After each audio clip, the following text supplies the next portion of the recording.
do apóstolo São Paulo aos Coríntios. Primeira epístola de Paulo aos Coríntios, capítulo de número 1, verso de número 18. Primeira carta que Paulo escreveu aos Coríntios, capítulo de número 1, verso 18.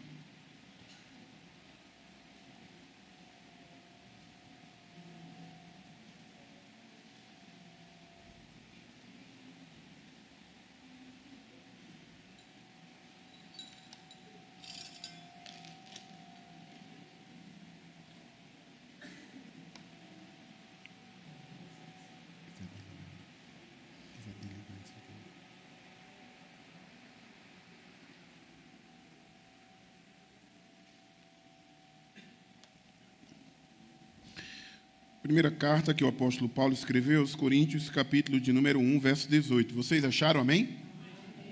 Assim diz a palavra do Senhor. Certamente a palavra da cruz, ela é o quê, gente? É loucura para os que se perdem. Mas para nós que somos salvos, ela é o quê? Poder de Deus. Pois está escrito: destruirei a sabedoria dos sábios e aniquilarei a inteligência dos instruídos.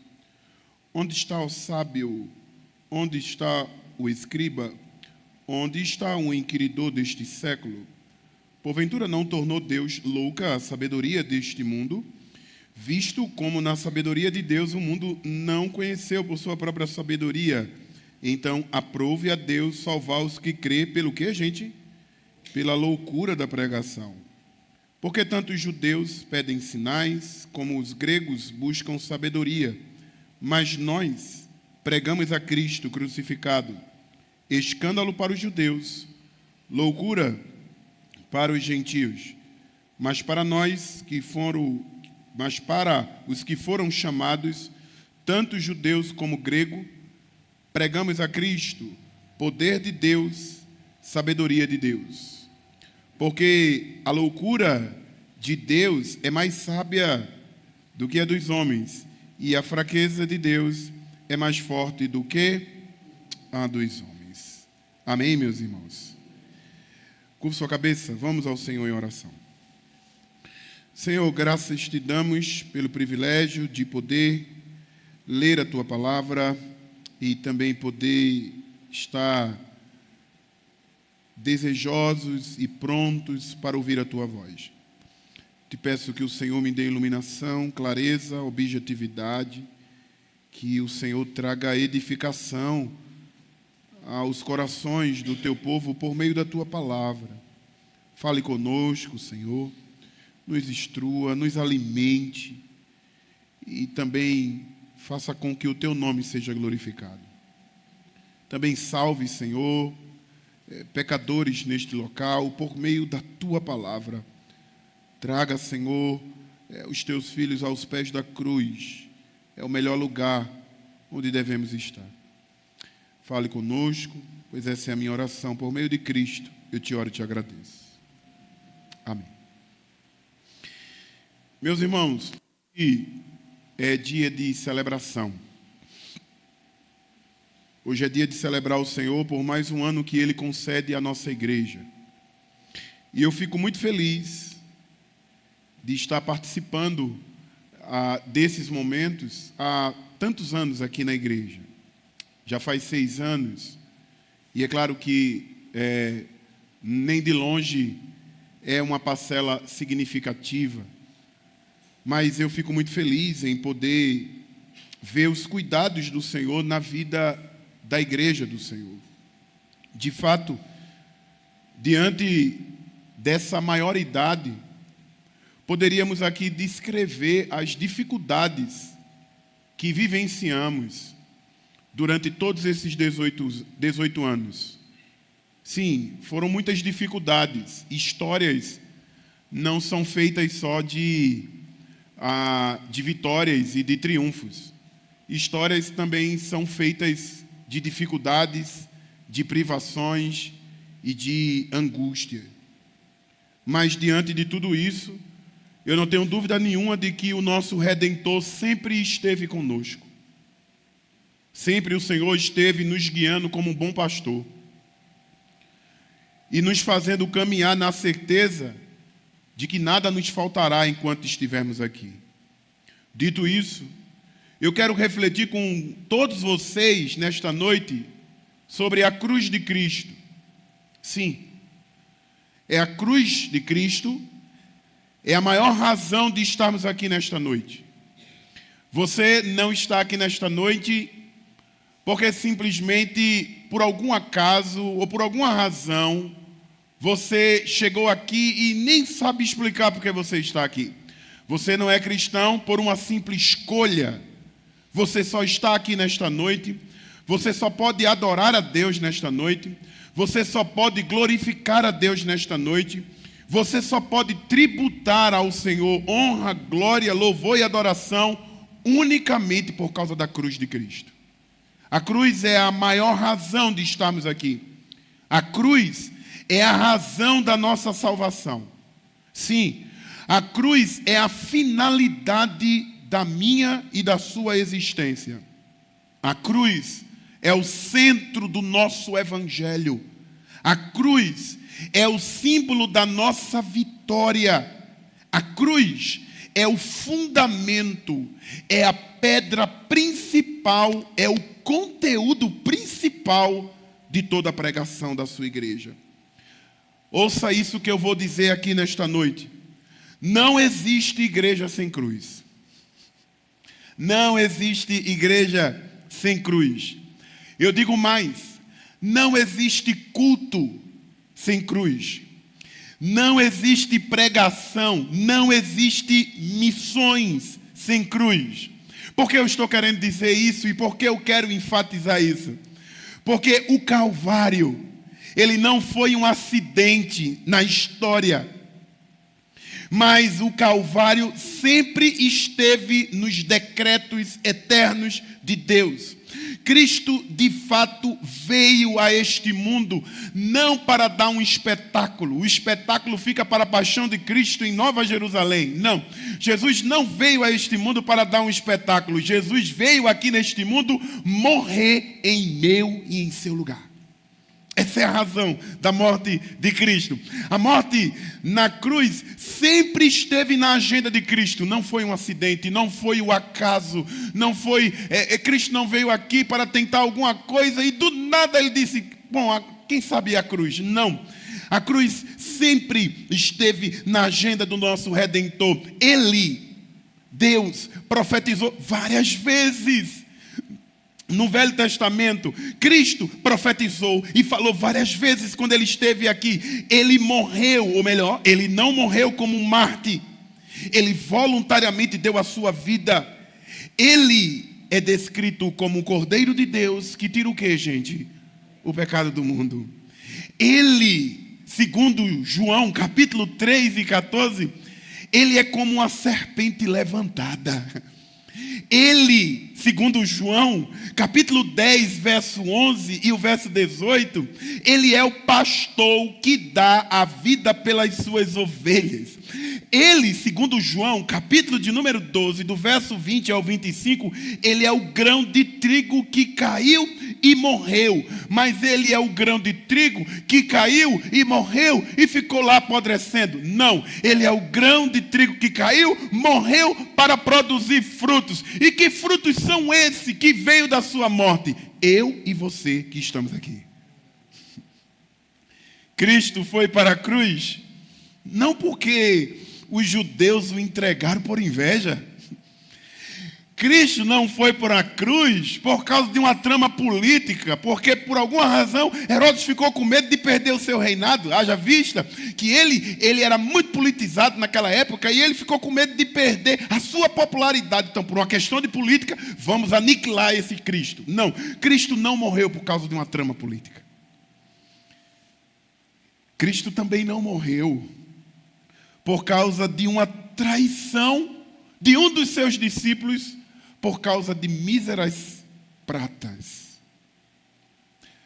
Cristo também não foi para a cruz porque Pilatos o condenou por covardia. Cristo foi para a cruz Porque o Pai o entregou, porque nos amava antes da fundação do mundo.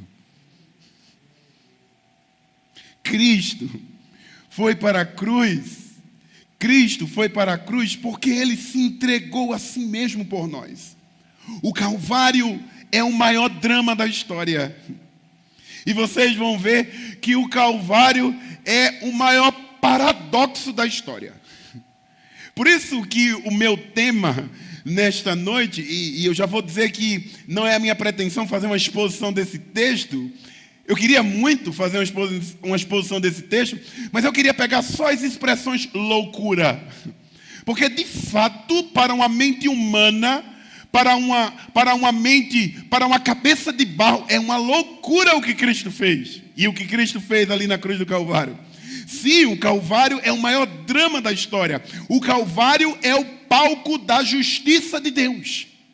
Sim, foi lá no Calvário que Ele disse que repudiava o pecado.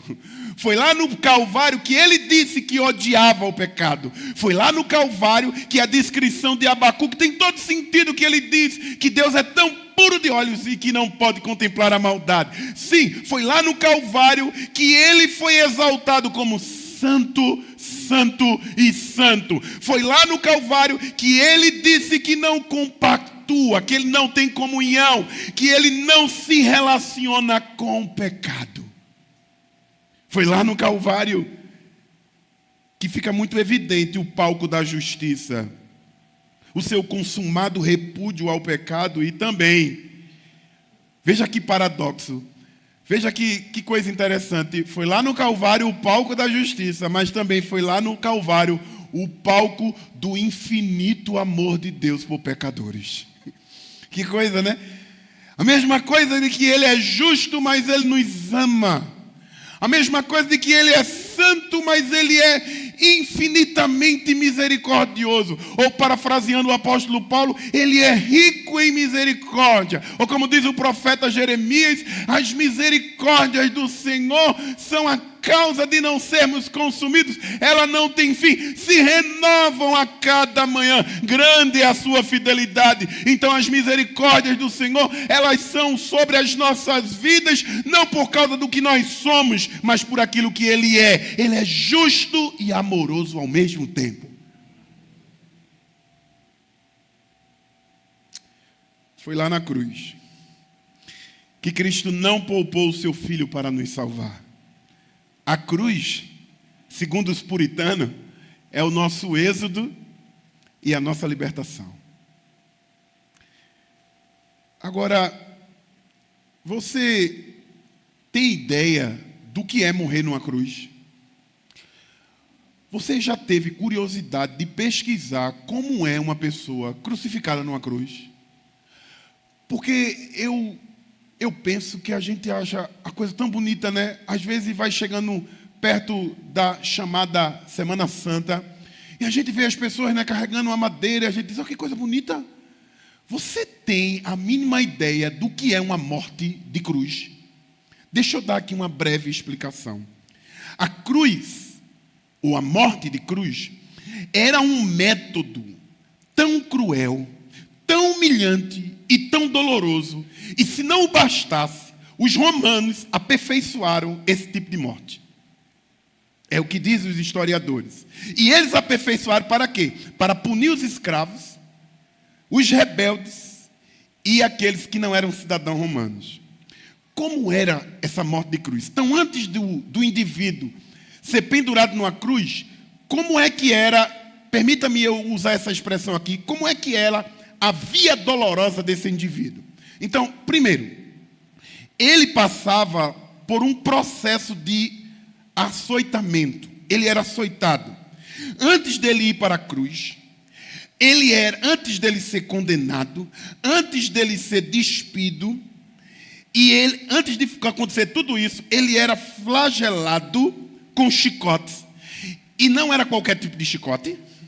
Frequentemente, a ponta desse chicote, ele tinha um pedaço ou de ossos extremamente afiados ou de um metal, causando uma intensa perda de sangue, porque quando aquele chicote batia nas costas daquele indivíduo, ficava lá cravado nas costas dele. Quando puxava, como diz o povo lá de Recife, vinha um samboque, né? Vinha o pedaço da carne. Então ele começava a perder sangue e o seu corpo entrava em choque e ele começava a se enfraquecer, literalmente. E não o bastasse, enquanto ele era chicoteado, ele tinha que caminhar uma longa jornada até o local da sua condenação. E ele era forçado a carregar uma cruz ou uma madeira que estima-se que pesava 40 quilos. 40 quilos. Então, se não bastasse esse indivíduo receber toda essa chicotada, ele tinha que carregar aquela cruz, que estima-se que pesava-se 40 quilos, até o local da sua execução, no caso de Cristo, até o Gólgota. E ele era, chegando lá no local, ele era, essa cruz, na maioria das vezes, era fixado como um poste, de forma vertical, e muitas vezes era fincado no chão, como aconteceu com o nosso Salvador.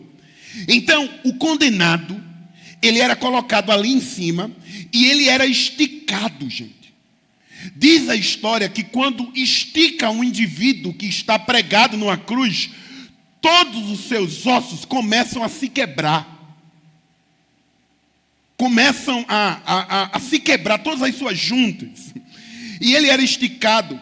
Os pregos, que geralmente era martelado, não era aqui, no meio da palma da mão, como a gente vê alguns filmes na internet.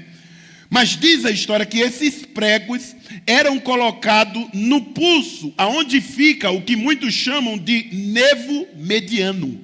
Por que era colocado aqui? Porque ele tinha que carregar todo o peso no seu corpo ali naquele prego, e esticado. Ele não tinha condições de puxar para rasgar a sua mão, porque o prego topava no seu nervo. Era isso que estava acontecendo ali. Da mesma forma nos seus pés, causando uma dor indescritível. E quando um indivíduo está numa situação como essa ali, como é que ele morre?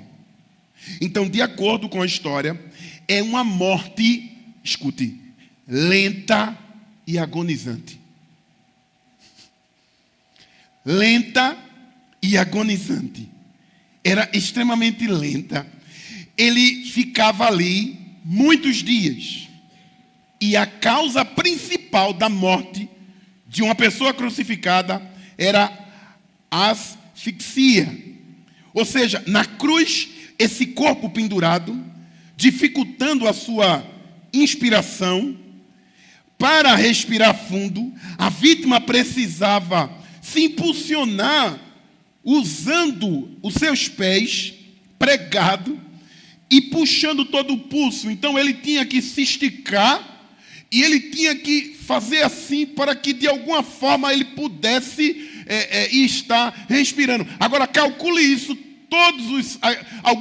Algumas partes do seu corpo estavam todos quebrados, e calcule as suas costas todas ensanguentadas e cansado, e calcule isso, ele caminhando por quilômetros carregando uma cruz de 40 quilos.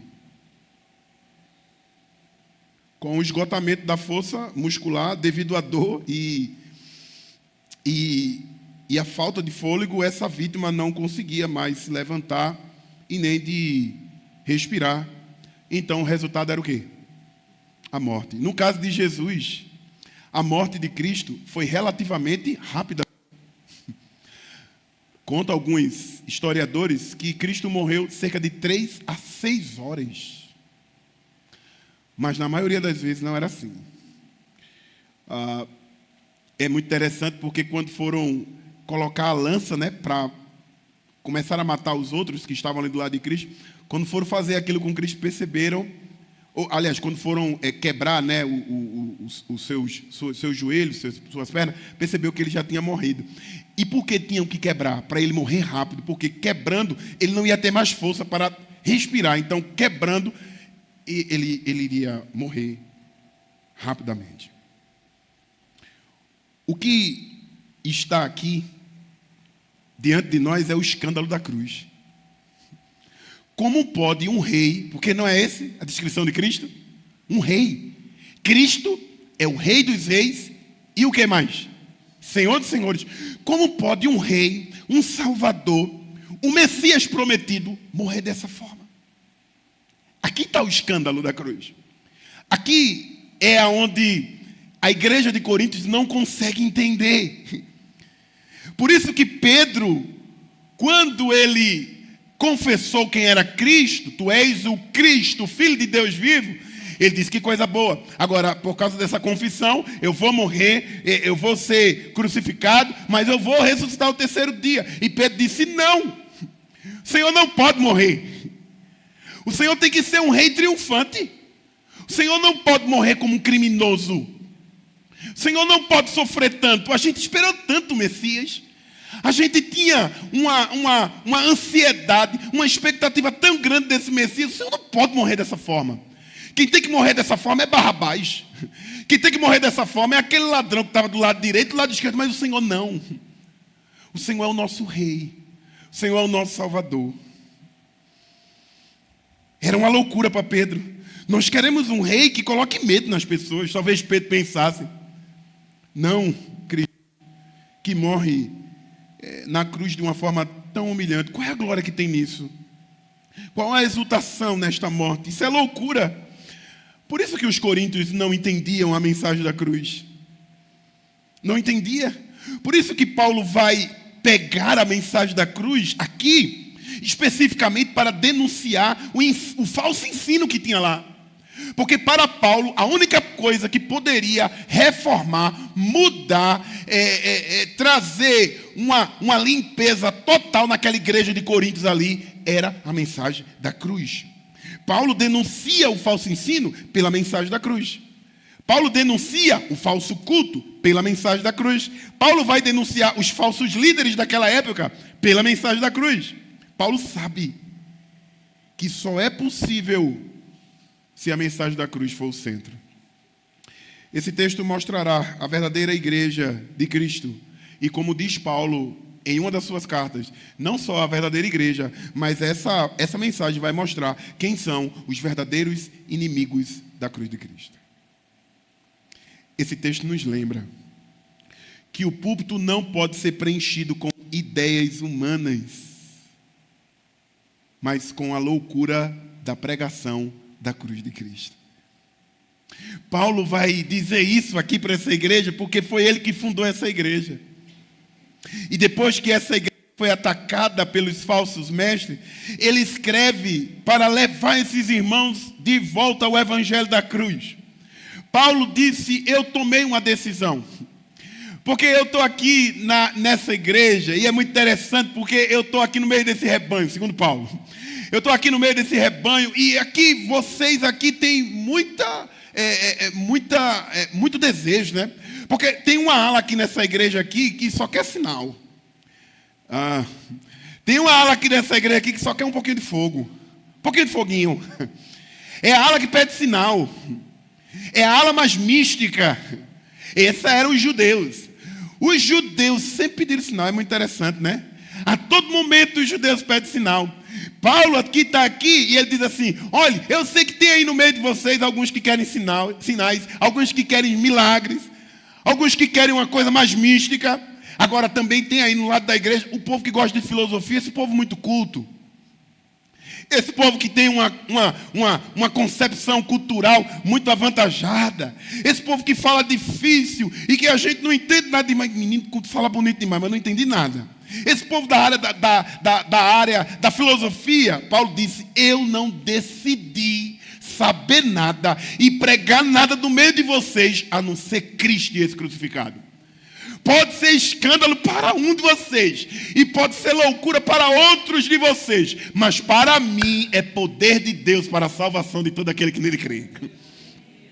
Paulo disse: eu não estou aqui para agradar nem judeus, nem gentios. Paulo era muito bravo. Eu não estou aqui para agradar ninguém. Paulo não era um camarada que passava no meio da igreja e dizia, veja bem, como é a mensagem que vocês querem ouvir hoje? Aí alguém poderia dizer, um pouquinho de fogo, Paulo. Aí Paulo dizia assim, mas peraí, deixa eu ir para o outro lado aqui. Qual é a mensagem que vocês querem dizer? Um pouquinho de teologia. Paulo disse, eu não quero nem saber nem de uma coisa e nem de outra. Eu só quero saber de Cristo. Somente Cristo. Veja bem, Paulo podia falar sobre qualquer coisa. Esse homem aqui, ele era versado em qualquer tipo de concepção daquela época. Paulo é descrito por muitos teólogos e muitos estudiosos como um homem de 3 mundos. Um homem extremamente capacitado. Paulo poderia prender a sua plateia só com filosofia. Paulo poderia prender a sua plateia só com misticismo, só com coisa mística. Paulo poderia fazer com que qualquer pessoa se arrepiasse.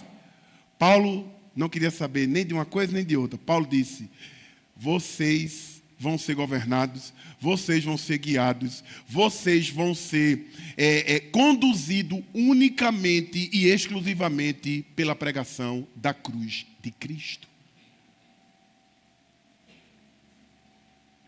Paulo entendia que nada disso tinha condição de salvar o ser humano. Então escute isso aqui.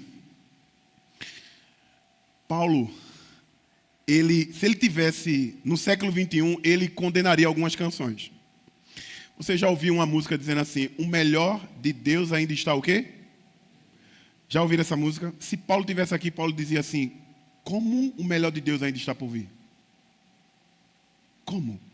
Paulo, um homem que acreditava na pregação da cruz, que acreditava no escândalo daquela cruz, no paradoxo daquela cruz? Não. Paulo não acreditava e Paulo, ele quer nos ensinar aqui nesta noite que não devemos acreditar que o melhor de Deus está por vir, porque isso é uma mentira deslavada. Paulo entendia que o melhor já veio.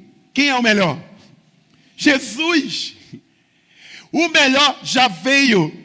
Cristo não mandou pouca coisa. Cristo mandou o melhor. Cristo mandou o seu único filho para que todo aquele que nele crê não pereça, mas tenha vida eterna. Cristo mandou aquele que é verdadeiramente Deus e verdadeiramente homem. Deus, ele enviou o seu filho para morrer na cruz do Calvário. Esse Cristo morreu, foi sepultado, ressuscitou e agora não está na sepultura mais não. Está à direita de Deus intercedendo por mim e por você. O melhor de Deus já veio. Por isso que podemos cantar canções como essa que está no Salmos e Hinos, número 110. Olha o que é que diz o coro. Por isso eu posso cantar dizendo, se eu sempre amarei essa o quê? Essa cruz. Seu triunfo e o seu gozo será. Pois um dia, em lugar de uma cruz, a coroa Jesus me dará. A vitória da igreja passa pela cruz. Por isso, Paulo, ele vai louvar ao Senhor e ele vai glorificar ao Senhor, dizendo o seguinte, oh profundidade da riqueza. Paulo, quando vai pensar na cruz, ele não pensa em algo extremamente, ele não pensa num Cristo coitadinho na cruz, coitado daquele homem que foi crucificado, que sofreu tanto. Não, Paulo louva a Deus, Paulo glorifica a Deus. Ele vai dizer a profundidade, a riqueza, tanto da sabedoria como do conhecimento do Senhor. Aí olha como é a loucura, ele vai dizer, quão insondáveis são os seus juízos, quão inescrutáveis os seus caminhos. Quem, pois, conheceu a mente do Senhor? Ou quem foi o seu conselheiro? Ou quem primeiro deu a ele para que ele venha a ser restituído? Aí Paulo vai dizer, porque dele, por meio dele e para ele são todas as coisas. A ele a glória eternamente. Amém? É na cruz que nós podemos ver a obra suprema dessa graça soberana. A cruz não é apenas um convite de amor, viu? Mas é uma obra objetiva de uma expiação substitutiva. Cristo foi para aquela cruz maldita para substituir eu e você. É o evento onde Deus satisfaz, ou melhor, é o evento onde Cristo satisfaz a justiça de Deus, que o mundo considera como loucura. Ao mundo, a ideia de alguém morrer no lugar de pecadores é irracional. Mas para o eleito, é a revelação da sabedoria profunda de Deus. A cruz, ela é loucura porque ela traz um senso de humilhação, de uma glória. Cristo se humilhou até a morte da cruz, mas ali mesmo Deus o exaltou, o seu Filho. A cruz é o lugar onde a justiça, a santidade, a misericórdia, o amor de Deus se encontra perfeitamente. É na cruz que o meu Cristo experimenta toda a justiça de Deus. É por isso que ele disse: Pai, se é possível, passe de mim esse cálice. Foi lá na cruz que ele experimentou toda a justiça de Deus. E sabe por quê, meu irmão? A ira de Deus, a justiça de Deus não cai sobre você nesse exato momento, porque Cristo desviou essa ira, essa justiça para ele. E agora, quando Deus olha lá de cima, ele não vê pessoas aqui, simples, como eu e você. Ele vê o sangue de Cristo sobre mim, sobre você. Lembra do episódio da Páscoa, quando o povo estava escravo lá no Egito, lembra? Lembra daquele anjo da morte que passou para destruir as casas que estavam ali no Egito e passava por aquelas casas que dali do Egito e olhava, tinha casas que não tinha nada, o que é que o anjo fazia? Entrava e destruía tudo. Mas tinha casa que ele não entrava, porque tinha um que lá naquela casa? O sangue. E aí o que é que acontecia? Quando ele via o sangue, o que é que acontecia?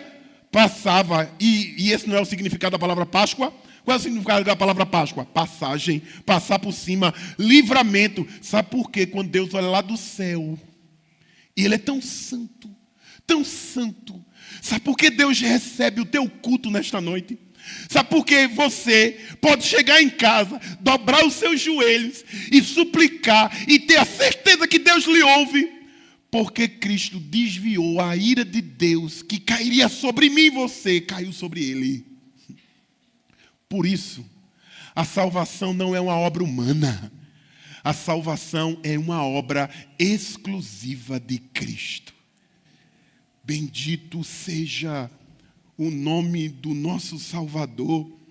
O mundo acha loucura Deus punir o próprio Filho. Mas para os salvos é a revelação da beleza da justiça divina. A cruz, como um triunfo aparentemente fracassado. A cruz é como um triunfo aparentemente fracassado. O mundo vê fraqueza na cruz. O mundo vê derrota na cruz. O mundo vê humilhação na cruz. Mas o eleito de Deus, o filho de Deus, o crente, a igreja, não vê a cruz como fraqueza, derrota e humilhação, mas vê como vitória. Porque foi lá na cruz que Cristo acabou com todo o domínio das trevas nesse mundo. Foi lá na cruz que se cumpriu Gênesis capítulo 3 e verso 15. Nascerá da mulher essa semente, e essa semente vai esmagar a cabeça da serpente. Não é a igreja que vai ficar marchando dentro do seu arraial, pisa na cabeça da serpente, pisa na cabeça do diabo. Não é a igreja que faz isso. Foi Cristo, na loucura daquela cruz, naquele paradoxo daquela cruz, que acabou, que aniquilou o império das trevas. Por isso que Cristo pode entrar na casa do valente e tirar pecador de lá. Por isso que quando Cristo chegou em Gadara, e ele nem morreu ainda, viu? Nem tinha morrido ainda. Quando ele chegou em Gadara, aquele endemoniado que estava causando terror, como diz o povo lá em Recife, botando terror, lá naquele local lá, quando viu Jesus, curvou-se a Jesus. Ninguém conseguia conter ele, mas por que ele curvou-se? Porque chegou ali o Rei dos Reis e o Senhor dos Senhores. A cruz é a vitória. A lógica da cruz é invertida, viu?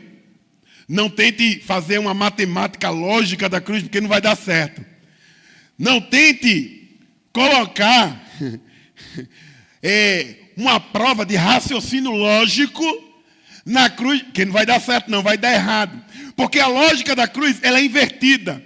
A lógica da cruz é o seguinte: a cruz, ela é derrota aparente igual a vitória eterna. Porque quando Cristo subiu na cruz, Satanás disse, venci. Quando Cristo começou a ser chicoteado, Satanás disse, venci. Quando Cristo inspirou e disse, Pai, em tuas mãos eu entrego meu espírito, ele disse, venci. Mas isso tudo aconteceu na sexta-feira. No sábado, o inferno estava em festa. No domingo, o céu estava em festa. Porque Jesus não estava mais lá na tumba. Ele ressuscitou. E num dia como esse, o domingo, um dia do Senhor, os discípulos estavam todos trancafiados. Estavam todos presos, dizendo, nosso Salvador morreu, o que é que vai ser da gente? Se matou ele, e o próximo vai ser nós. Pedro já desistido de ser discípulo. Já tinham todos ficado dispersos. Jesus entra num culto como esse, num domingo como esse, e ele entra por aquelas paredes e se coloca no meio daquele povo que estava ali e diz, Pai seja convosco. E aquele povo se alegrou, porque o Rei dos Reis estava vivo, mas faltava um crente que tinha faltado o culto. Quem era? Tomé. Tomé faltou o culto. Veja que miserável, deveria estar no culto, mas ele faltou o culto. E aí terminou o culto, e quando termina o culto, e o culto é tão vibrante, o que a gente faz? A gente vai atrás daquelas pessoas que faltaram o culto e diz, rapaz, tu faltasse o culto foi uma benção. Como é que tu falta um culto desse? Rapaz, tu és um miserável, deveria estar na igreja. Não ia dizer um negócio desse. Quem vai dizer sou eu. Mas como é que tu falta um culto desse? Tu não deveria fazer isso. E aí Tomé, cético que só ele, olhou assim para os discípulos, ali era um balde de água fria. Vocês estão alegres por quê? Eu só acredito se eu tocar. Olha que miserável. Passou segunda, pode lá ler o texto de João. Segunda, terça, quarta, quinta, sexta, sábado, 8 dias depois, num domingo como esse, o Senhor passou de novo por aquelas portas e disse as mesmas palavras, paz seja convosco. Ah, mas eu queria ser uma baratinha para ver a cara de Tomé naquela hora. Ele olha, ele diz, Senhor meu e Deus meu. Olha, agora virou um adorador. Virou um verdadeiro adorador, bichinho. Senhor Deus e Deus meu, começou a adorar o Senhor. Ele disse, porque tu viste e crê? Calma, toca. Começa a tocar aí, varão. Ele começou a tocar. Não, Senhor, que não sei o que. Ele disse, presta atenção, Tomé. Bem-aventurado aqueles que não viram, mas creram. Quem são esses bem-aventurados? Nós que estamos aqui. Nós não vimos, mas nós cremos que Ele está neste lugar. E Ele está neste lugar do mesmo jeito que Ele se apresentou aos discípulos. Não como um Cristo humilhado. Não como um Cristo com a cara sofrida. Mas como aquele que foi anunciado para João lá em Apocalipse. Lembra dos livros que estava selado? O livro estava selado com 7 selos. Você já sabe o que é que significa a palavra 7 em Apocalipse, né? Perfeição. Selado por dentro, selado por fora. João ouve a voz e diz assim, não há ninguém no céu, não há ninguém embaixo do céu, não há ninguém na terra, nem embaixo da terra, que pode olhar. Olha que situação. Olhar e desatar o livro. O que é que João faz? Começa a chorar. E agora? O que é que vai ser de nós? E aí João escuta uma voz dizendo, não chore, João. Há alguém, olha que expressão linda, que venceu. Ele é digno de abrir o livro e desatar os 7 selos. Quem é esse? O centro dessa igreja aqui. O pastor dessa igreja aqui. Esse Jesus foi aquele que os discípulos ficaram extremamente extasiados depois que acalmou a tempestade e o mar. Os discípulos que olharam para Cristo que estava dormindo dizendo, nós vamos morrer. Foi o mesmo discípulo que saiu da tristeza para a alegria e disse, quem é este? Que até o vento e o mar lhe obedece. Nosso Cristo não é um derrotado, não. Nosso Cristo é vitorioso. Ele é o Rei dos reis e o Senhor dos senhores. Você lembra o que é que diz o Salmo? Há um salmo que diz assim: abre-se, ó portais eternos, para que entre o Rei da Glória. E qual é a pergunta que tem no salmo? Quem é o Rei da Glória? Quem é o Rei da Glória? É muito interessante, porque como foi que Cristo saiu do céu? Como é que Cristo estava lá no céu antes de pisar nesse mundo? Em espírito, óbvio. Quando ele veio aqui, ele encarnou em um corpo. E como foi que ele voltou para o céu? Em espírito e em quê? Em corpo. Então, aí quando Jesus estava indo para o céu, Jesus disse que abre-se, ó portais eternos, para que entre o Rei da Glória. Quem é que está entrando? Alguém está dizendo assim: quem é esse que está vindo aí? Que conversa é essa? Como é que é isso aí? Quem é esse? Abre, começa a abrir. Abre-se, ó portais eternos, para que entre o Rei da Glória. Quem é esse o Rei da Glória? O Senhor poderoso, o Senhor que venceu as batalhas. Abre-se, ó portais eternos, para que entre o Rei da Glória. Quem é esse o Rei da Glória? O Senhor dos exércitos. Ele é o Rei da Glória. O Evangelho só é entendido por aqueles que têm um coração aberto pelo Espírito Santo. Outro tema que o mundo chama de loucura, porque a cruz afronta o orgulho do ser humano, é loucura, porque a cruz destrói a autoconfiança. Porque a salvação é pela graça, não é por mérito. Então tudo isso é ofensivo para um homem natural, um homem pecador. E por isso que o Evangelho parece loucura. Ele fere o ego do homem, porque o homem diz: eu não coopero com nada não. Eu não faço nada não. Senhor, não, quem faz sou eu. Mas eu não consigo te achar não. O Senhor diz: não, você não me acha não, sou eu que lhe acho. Mas eu não posso transformar nada no meu coração. Você não pode não, porque você é criatura feita por mim. Quem tem controle sobre o seu coração, quem tem controle sobre sua mente, quem tem controle sobre sua casa, quem tem controle sobre esse mundo, sou eu. Eu que criei e é eu que vou restaurar essas coisas. A cruz, ela é aparentemente fraca, mas é a força que sustenta o crente. A cruz é a alegria cristã. A cruz é a fonte da nossa alegria. Eu não sei como é que foi que você chegou aqui. Eu não sei se você chegou aqui triste. Mas sabe por que você chegou aqui triste? Porque você está olhando para o problema. Olhe para a cruz. Deixe de olhar para a tempestade. Olhe para aquele que pode acalmar a tempestade. Cristo é a maior fonte da tua alegria. Somente quem conhece o valor de Cristo entende que o sacrifício vale infinitamente mais do que tudo que se perde. O mundo acha que essa alegria é incompreensível. Por isso ela chama de loucura. Porque o mundo diz assim: como é que pode um ser humano enfrentar um câncer e mesmo assim estar alegre? Permita-me eu dizer uma coisa aqui para vocês. Um dia eu fui visitar uma ovelha de Alisson na casa dela, e essa era uma mulher que estava enfrentando câncer. E Alisson me levou para eu ir lá para a gente celebrar a ceia. E no meio do caminho, Alisson me contou toda a história e fomos lá. Quando eu cheguei lá, a mulher já tinham mandado ela para casa porque não podia se fazer mais nada. Chegamos lá, todos os filhos estavam lá. E quando a gente chegou lá, ela estava deitada na cama. Alisson começou a trazer uma palavra.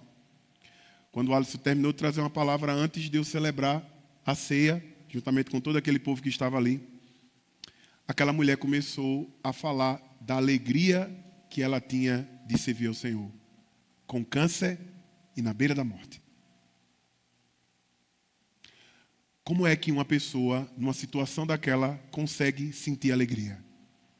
Como? Isso é incompreensível para uma mente humana, não é? Pois é. Paulo vai dizer em Filipenses que a paz do Senhor excede o próprio entendimento. E sabe o que essa paz faz? guarda a mente e guarda mais o quê? O mundo nunca vai saber explicar isso. Como é que pode um crente, como é que pode Paulo e Silas, depois de ter levado uma pisa em Filipe, de meia-noite ele olha para Silas e diz assim, vamos cantar? Hein? Meia-noite, levou uma pisa, Paulo olha lá para Silas e diz assim, estou com vontade de cantar. Vê? Tem base um negócio desse. Estou com vontade de cantar. Se eu tivesse no lugar de Silas, eu dizia assim, eu estou com vontade de ir para casa, porque se a gente ficar aqui, a gente vai morrer. Está com vontade de cantar. Como é que uma criatura consegue cantar dentro de uma cela? Porque não é qualquer cela não, viu? É uma cela terrível. Como é que uma criatura consegue cantar? Só a mensagem da cruz. Pode produzir isso. Somente. Lembra de Sadraque, Mesaque e Abednego? Levantaram aquela estátua toda e disse, você tem que se curvar, a gente não vai se curvar não. E aí, os camaradas naquela época foram ousados, dizendo assim, não vai não? Tu acha que o teu Deus vai te livrar da fornalha? Aí Sadraque, Mesaque olhou assim e disse, pois fica sabendo uma coisa, se Deus quiser, Ele pode nos livrar. Mas se Ele não quiser, fique sabendo de uma coisa, nós não vamos nos curvar perante essa estátua. Os camaradas olharam para aquilo ali e disseram, mas isso é uns 3 miseráveis. Vamos sacudir ele dentro da fornalha e aquece o fogo 3 vezes mais. O texto é tão claro que quanto mais aquecia, quem jogou morreu. O cabo que foi lá jogou, morreu. Será que estava um negócio? Mas aí, por acaso, e eu estou sendo irônico, por acaso, alguém naquele local lá perdeu o sono, teve insônia. Olha. Aí se levantou e disse assim, rapaz, eu vou dar uma olhadinha lá. Aí olhou, peraí, eu devo estar com sono, peraí, deixa eu dar uma olhadinha aqui. Que é isso aí? Aí volta de novo lá e chama aquele camarada. Deixa eu chamar aqui. Chamou os camaradas e disse assim, vocês não sacudiram 3? Sacudiram, porque eu não estou doido. Eu olhei lá e não é isso não. Não, vou perguntar de novo, porque se titubear eu sei que está mentindo. Vocês sacudiram 3 ou não? Sacudimos 3. Diz, porque eu fui lá e tinha 4. E o quarto não é qualquer um, não. Ele tem a semelhança do Filho do Homem. E o mais interessante, sabe o que é? É que vocês não sacudiram eles amarrados, não foi? Foi. Tem certeza? Não minta, não. Se mentir, eu sei. Não, a gente não sacudiu ele amarrado. Pois porque eles estão desamarrados. E outra coisa, vocês aqueceram o fogo. Aqueceu quantas vezes? Mais de 3 vezes. E foi. E porque eles estão andando no meio do fogo.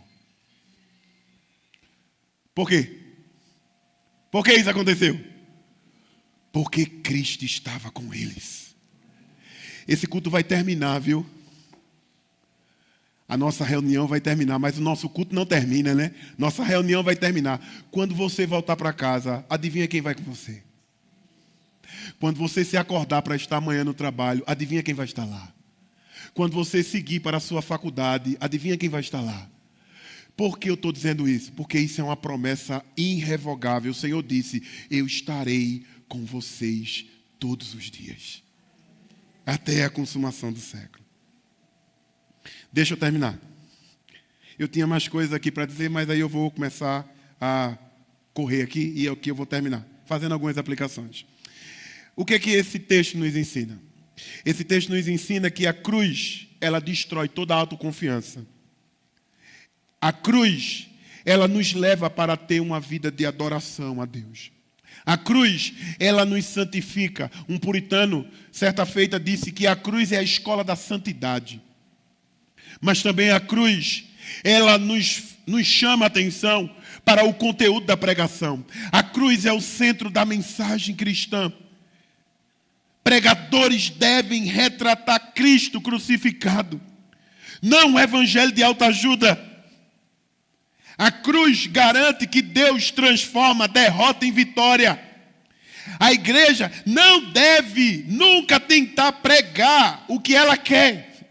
Paulo não caiu nessa tentação e nós não devemos cair nessa tentação. Paulo não caiu na tentação de pregar misticismo e filosofia. Paulo não queria pregar o que a igreja quer. Paulo prega o que o dono da igreja quer. E quem é o dono da igreja? Não sou eu, gente. Nós somos só administradores. A liderança que está aqui comigo, somos só administradores. Nós não somos o dono da igreja. Essa igreja tem um dono. E quem é o dono dessa igreja? Foi aquele que morreu na cruz do Calvário em nosso favor. A igreja não foi chamada para nada disso. A igreja não foi chamada para buscar milagres. Milagres não salvam ninguém. Milagres, meus irmãos, tem milagre que endurece mais o coração, viu? Endurece mais o coração. Às vezes a gente fica correndo atrás de milagre. Vamos atrás de milagre ali. Tem milagre ali. Vamos atrás de milagre ali. Tem milagre ali. Se você sabe qual é o maior milagre, é você estar aqui. O maior milagre foi Deus ter entrado no teu coração. Pecador, quem tu eras? Lembra quem você era, quando você estava distante de Deus. E todo mundo dizia que era impossível você, pecador, vir até Cristo. Por que você está aqui hoje? Porque você diz que ama a Cristo. Porque você diz que deseja a Cristo. Você que vivia pelos bares aí fora. Você que vivia com a sua boca suja por aí. O que foi que aconteceu? Deus fez um milagre no teu coração. Ele quebrou o teu coração de pedra e colocou um coração de carne aí. Sim, é isso. Não existe milagre mais suficiente do que o milagre da transformação. Não existe outra voz que possa te salvar. Não existe outra voz que possa te libertar, te santificar do que a mensagem da cruz. Então deixa eu dizer uma coisa aqui. Se você entrou aqui e não conhece Cristo, você está perdendo muita coisa. Eu não estou preocupado se você um dia vai se voltar para Cristo e você vai fazer parte dessa igreja. Eu não estou preocupado com isso não, viu? Você percebeu que eu já estou terminando a minha mensagem e eu nem falei o nome da minha igreja e nem vou falar. Porque não é o meu propósito, não é o meu desejo, não é a minha intenção. Você sabe qual é a minha intenção? É que você ouça o evangelho da cruz, que você entenda o evangelho da cruz, e que você se renda ao evangelho da cruz, e que você ame o evangelho da cruz. Não me importa qual é o rebanho que você vai trilhar, não me importa qual é a igreja que você vai caminhar, o que me importa é que você esteja aos pés da cruz, pecador.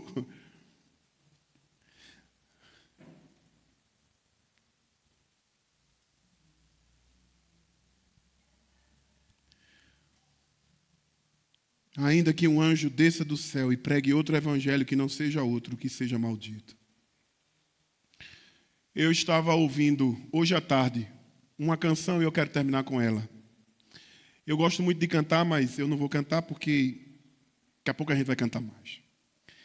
E também eu não sei cantar ela porque eu ouvi ela hoje. É uma canção que o clipe dela é o clipe do filme da Crucificação de Cristo, de Mel Gibson. Eu acredito que o tema dessa música é Que Troca Foi Essa? Olha o que diz esse coro. Eu achei muito interessante. Eu estava vendo algumas coisas na televisão e eu disse, meu Deus, que canção linda. Retrata basicamente o que eu estou pensando. Ele diz o seguinte, olha o que é que diz o coro. O justo morreu pelo réu. Que coisa, né? Ele diz, o justo, que foi Cristo, morreu pelo réu. Quem era o réu? Aí o coro continua dizendo, trocaste o teu céu pelo meu inferno pessoal. Que coisa linda. Eu digo, meu Deus do céu. Eu digo, estava com vontade de dar uns glórias lá dentro de casa. Mas... digo, meu Deus do céu, veja, trocaste o céu pelo inferno. Aí ele diz, tomaste o meu choro, a minha angústia, o meu pavor, e me deste o teu nome, me deste o teu valor e me deste o teu favor. Aí ele termina dizendo assim, ó, não há lógica no teu amor. É um constrangimento. Sabe por quê? Porque o sangue de Cristo foi meu livramento. Que coisa linda. Se você ama essa mensagem da cruz, eu quero convidar você a, com muita alegria, com muita satisfação, celebrar não simplesmente 18 anos de uma igreja evangélica congregacional, mas celebrar o dono dessa igreja, o pastor dessa igreja. Você está preparado? Então eu queria que você abrisse a palavra do Senhor na primeira carta que o apóstolo Paulo escreveu aos Coríntios, capítulo de número 11. Eu quero chamar a liderança da igreja aqui. Rogério, Lula, Arlan. As crianças já foram chamadas já? Foi, Nidi? As crianças já foram já? Por aí. As crianças precisam participar também da ceia, muito embora não tomem, mas precisam ter noção do que é que nós vamos estar tratando.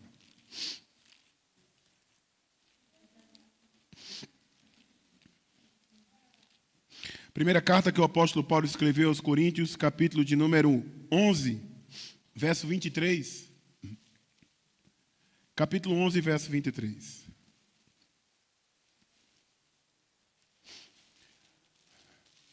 Vocês acharam aí? Amém? Está muito fraco. Amém, meus irmãos? Amém. Amém. Glória a Deus. Vamos ficar de pé?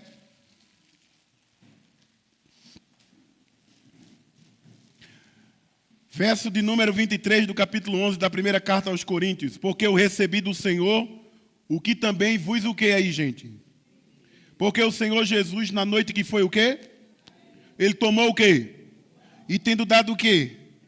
Partiu e disse, isso é o meu, que é dado por vós. Fazer isso em memória de quê? Por semelhante modo, depois de haver ceado, tomou o cálice, dizendo, este cálice é o cálice da nova o quê, gente? Aliança do meu? Fazer isso todas as vezes que o bebedes em memória de quem? Agora preste atenção, porque todas as vezes que comerdes esse pão e beberdes o cálice do Senhor, anunciai a morte do Senhor até que ele o quê? Por isso, aquele que comer o pão e beber o cálice do Senhor indignamente, será réu do corpo e do sangue do Senhor. Então o verso 28 diz o quê? Examine-se, pois, o homem o quê? E assim coma o quê? E beba, pois quem come e bebe sem discernir o corpo, come e bebe juízo para o quê? Eis a razão, porque entre vós muitos fracos e doentes, e não é pouco o quê? Os que dormem. Muito simples, nós acabamos de pregar sobre a centralidade da mensagem da cruz. Esse texto nos ensina 7 verdades. 7. E como eu costumo dizer que biblicamente 7 é o número de perfeição, então, em primeiro lugar, esse texto nos ensina que a ceia é uma mensagem sobre a morte de Cristo. Segundo, a ceia é uma celebração, porque nós não celebramos um Cristo derrotado, celebramos um Cristo vitorioso. Terceiro, a ceia é a proclamação do sangue de Cristo que nos alcançou. Quarto, a ceia é a certeza de que Jesus virá para buscar a sua igreja. Quinto, a ceia é santa. Por isso que ele diz que nós não devemos nos aproximar da ceia do Senhor de forma desatenta. Mas não só isso. Em sexto lugar, a ceia é um autoexame. E aqui é muito interessante. Em nenhum momento a ceia diz mesmo assim, examine-se, pois, o próximo, e assim como a do pão e beba do cálice. Não. Ele diz, examine-se, pois, o homem a si mesmo. Qual é a ideia? Eu não tenho autoridade de examinar ninguém. Essa é uma questão de foro íntimo. Todos nós devemos nos examinar a nós mesmos. E em sétimo e último lugar, a ceia é juízo de Deus, não para a sua igreja, mas para os impenitentes que amam mais o pecado do que o Senhor. Quem pode participar da ceia do Senhor? Aqueles que são batizados genuinamente numa igreja evangélica e estão em comunhão com Deus e com a sua igreja, e não estão passando por nenhum processo de disciplina, pode participar junto conosco. E se você deseja, a minha oração é que Deus derrame de sua graça, fortaleça você e nos visite de forma muito especial. Curva sua cabeça, vamos ao Senhor em oração. Nós estamos em tua presença, Senhor. E a ti nós confiamos as nossas vidas. E te pedimos humildemente que o Senhor perdoe os nossos pecados. Te pedimos que o Senhor derrame das bênçãos da aliança sobre os nossos corações, nos fazendo, Senhor, desfrutar de tudo aquilo que o Senhor conquistou na cruz. Como diz um cântico muito antigo, tudo que o Senhor conquistou na cruz é direito nosso, é nossa herança.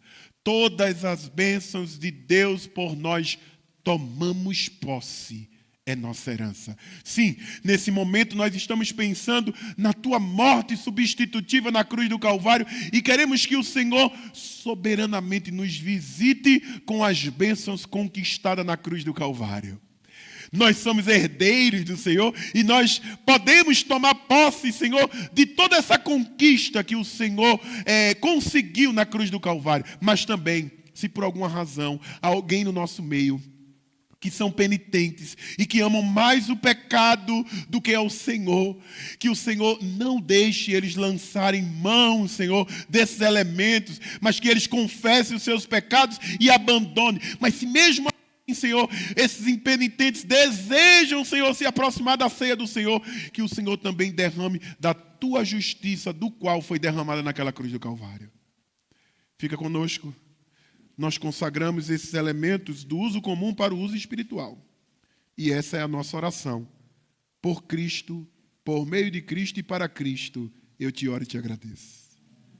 Aqueles que vão participar, por favor, fique de pé. Aqueles que não vão participar, fique sentado. Vamos louvar ao Senhor com muita alegria nessa noite.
Alguém faltou receber alguns elementos? Não? Então eu queria pedir que todos ficassem de pé. Aqueles que receberam, aqueles que não receberam, vamos todos ficar de pé e vamos ouvir as palavras sacramentais no que tange a ceia do Senhor nesta noite.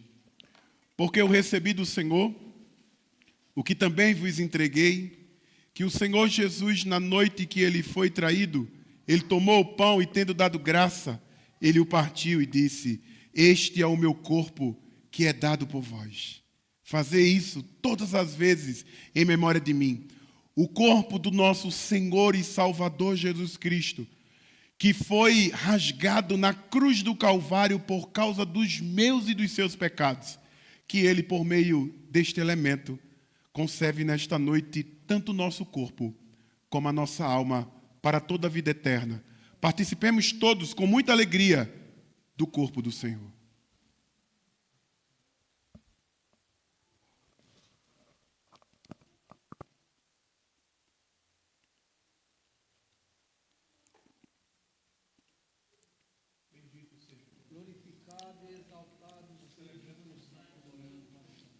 Adore a Ele nesta noite. Bendiga o Senhor nesta noite. Santo é o teu nome, Senhor. Santo é o teu nome, Senhor.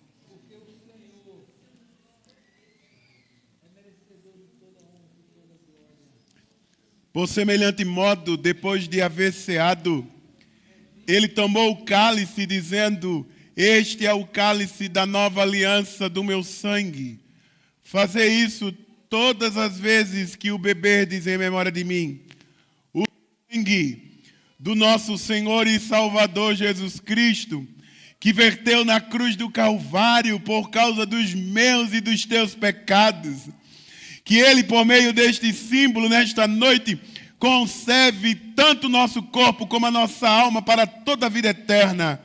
Rebanho do Senhor, igreja do Senhor, noiva do Senhor, com muita alegria, participemos todos do cálice do Senhor.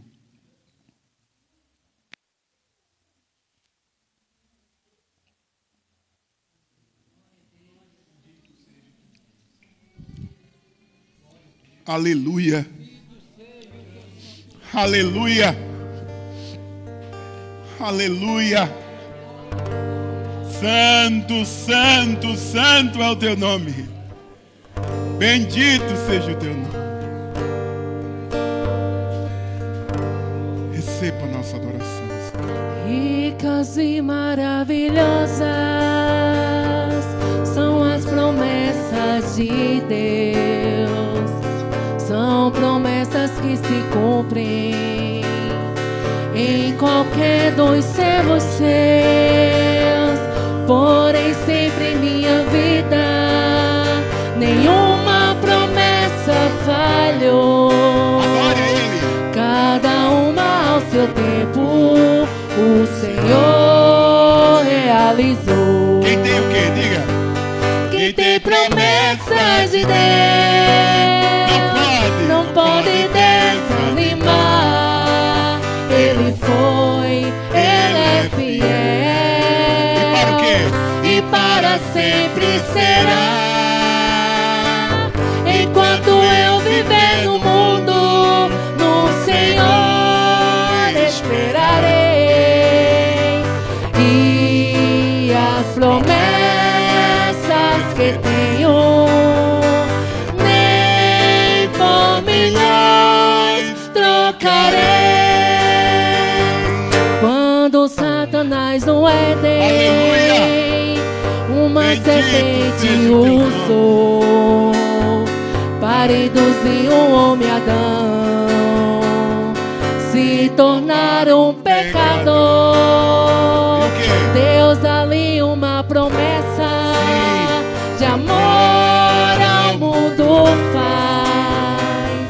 Da semente da mulher nascerá um que esmagará Satanás. Quem tem promessa, adore. Quem tem promessa de Deus.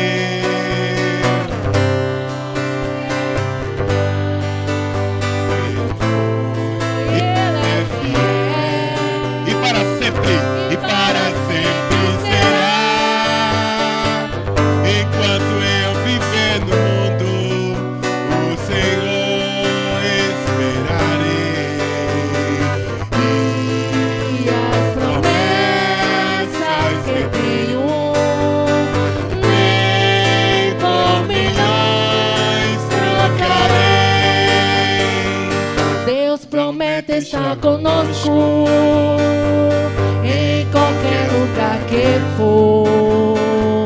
Prometeu e já mandou o fiel Consolador. Prometeu também que um dia buscar o seu povo ele vem.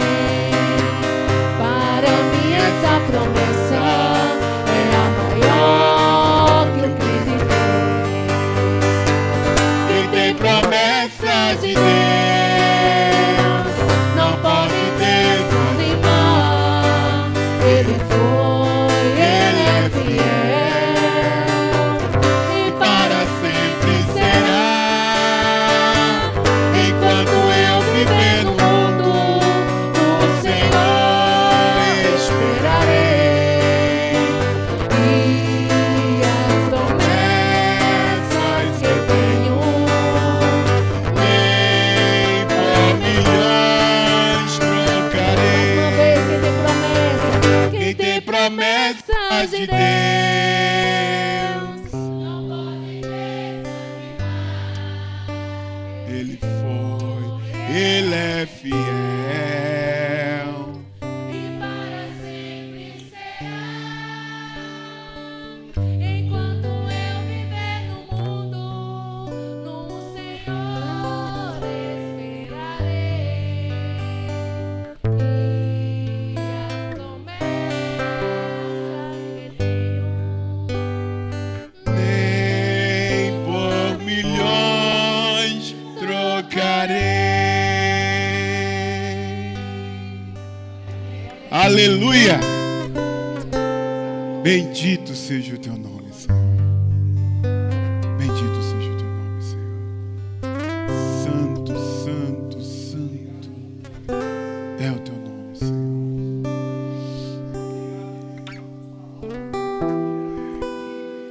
Eu queria que você fechasse seus olhos. Feche seus olhos. Feche seus olhos. Nidim vai tocar bem baixinho, bem baixinho. Eu queria que todos vocês fechassem os olhos. Se tem alguém neste local que entendeu a pregação do Evangelho, que sabe que você não pode ficar longe da cruz, longe do teu Salvador, longe do teu Redentor, se você compreendeu, se o Espírito Santo aplicou essas verdades no seu coração, eu queria te convidar aqui na frente, se você deseja aceitar a Cristo como único e suficiente Salvador. Se você deseja, faça um sinal com sua mão. Eu quero orar por você. Se você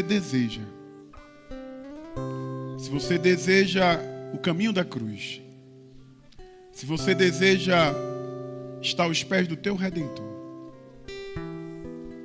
não vá para casa sem teu Redentor. O Senhor te chama. Se você deseja, eu quero orar por você e suplicar a Deus bênção e graça sobre a sua vida. Se você deseja, não tenha vergonha, teu Cristo estar aqui e Ele te acolhe nos braços dEle. Se você deseja, faça um sinal com sua mão, eu quero orar por você. Se não há, levante suas mãos, igreja. Que a graça do Senhor e Salvador Jesus Cristo, o amor de Deus, o nosso eterno e soberano Pai, o poder e as doces consolações do teu Santo Espírito, seja sobre a tua igreja, hoje e para todo sempre. E a igreja diz: Amém. Sente, vamos continuar adorando ao Senhor.